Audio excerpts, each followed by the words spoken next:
speaker, I think he's here. Dr. Ladapo's here? Yes, there he is. Okay. Come on up, doctor, please. Thank you for your time coming here. It's an important matter, and you certainly have the floor as our State Surgeon General. So, Hey, all right. Good morning. Thank you for being here. And thank you for all the information you provided in the last month or two on this issue. So thank you to all your staff. No, you're welcome. And thank you all. Thank you for inviting me. Thank you for inviting me. Welcome. And thank you all to your community for caring enough about your community to take action. So thank you again for inviting me to be here. I'm happy to be supportive of any communities in Florida that are interested in making a change for good health. I'm an enormous advocate for good health. Yes, I serve as the Surgeon General of Florida. Before this position, I was a professor at UCLA, and I took care of patients, hospitalized patients, but mostly did research. So I have, of course, a medical degree, but also a PhD because I happen to love research, and I've led multiple NIH-funded clinical trials in my career. So I have a good, solid amount of experience with research. But most of all, I love it. So as you know, when you really enjoy something, you tend to be better at it than you otherwise would be. So with this particular issue, it's always challenging when you have an issue that goes against conventional thinking. We have so many things we assume in our lives, and we take them at face value, and when something challenges that, it can be challenging. And that's, I think, probably the biggest challenge of this issue with fluoride. Obviously, there's some individuals who are very invested in the idea, and they may just be more attached to the idea. But I think for most of us who may not have known much about this issue in the past, it comes as an affront to our beliefs and our assumptions. And I'm not unique in that respect. So I think, as I'm sure people have covered during your meeting today, probably 6 months ago or so, a federal judge issued a ruling that basically asked the FDA to take a regulatory action about fluoride, and specifically fluoridation. And that really caught my attention. It was actually an issue that my wife has raised for years, but I just hadn't really found time to delve into the scientific study supporting it. But when this federal judge issued this ruling, I decided that I really needed to better understand the scientific literature here. And so I started doing that. I read the primary papers, I read the judge's ruling, I read parts of the National Toxicology Program report that supported the judge's ruling. And I'll tell you that I was stunned. I was stupefied. I was stupefied by the strength of the evidence that demonstrated clear neurotoxic effects associated with fluoridation, and just the absence, the muteness of any discussion about this in the public health community. I literally, it was very jarring to my beliefs.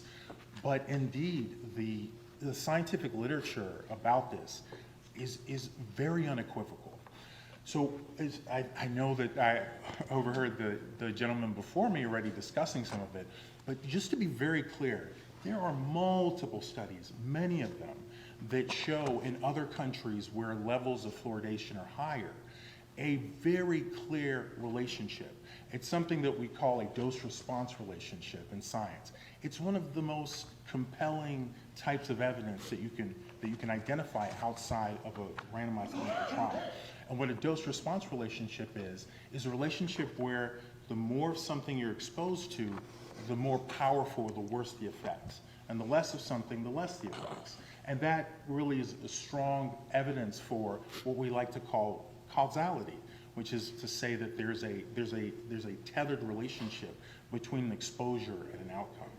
And that's exactly what you see with the neuropsychiatric effects. You see it with the IQ, you see it with things like attention deficit hyperactivity disorder, you see it with other behavioral issues. So that's very clear. The argument that people who want to continue fluoridating at this time often put forward is that, well, all of that evidence is from communities with higher levels of fluoride than what we use in this country. And that is no longer true. So there's a professor at University of Florida named Dr. Ashley Mallon, and she's actually published studies from populations in the United States, in Canada, areas where the levels of fluoridation are the same as what we do here. And those studies have found the exact same thing. So in other words, this dose-response relationship, which is not contested by anyone, that is present at higher levels of fluoride is also present at lower levels of fluoride that we see in this country. So at this point,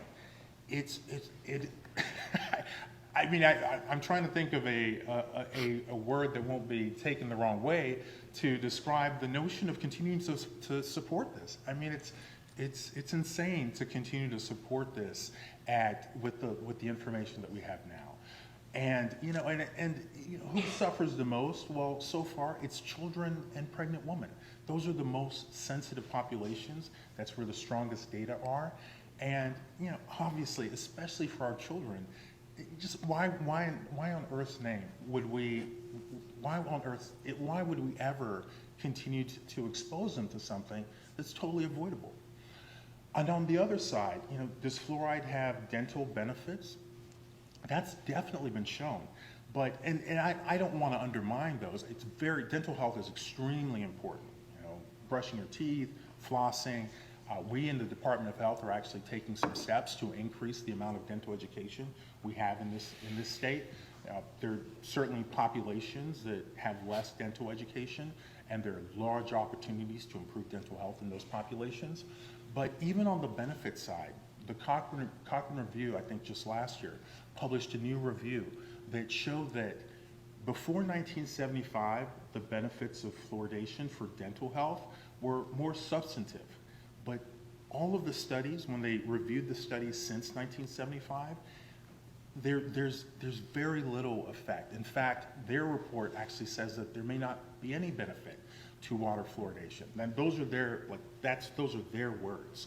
So it's just on the benefit side, it's shaky, especially with the wide access we have to fluoridated toothpaste and mouthwash at this point, and it's cheap, it's affordable. I mean, there's just, that's not, look, gasoline is a different story, but fluoridated toothpaste, that kind of thing, that's not something that people are having trouble paying for.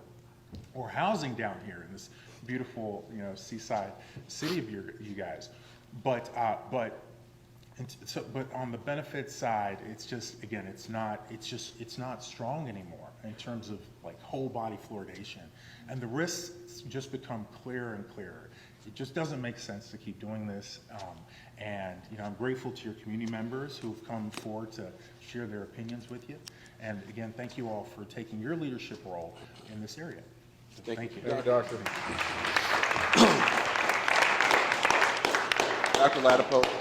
Dr. Ladapo, thank you for your guidance and thank you for your information today, and thank you for everything you're doing, and Governor DeSantis and your leadership in Tallahassee. So thank you, Board, for indulging the doctor the extra time as he traveled down here to address us this morning on this very important issue.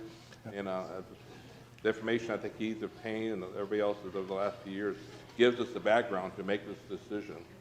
Without having committees with different people across the community, and I've talked to people throughout the health sector, and I had really no pushback on this at all. So thank you for bringing this forward. And I don't know if there's any more public speakers or not. I don't have any more cards. Has anyone, come on up, anyone else that would like to speak?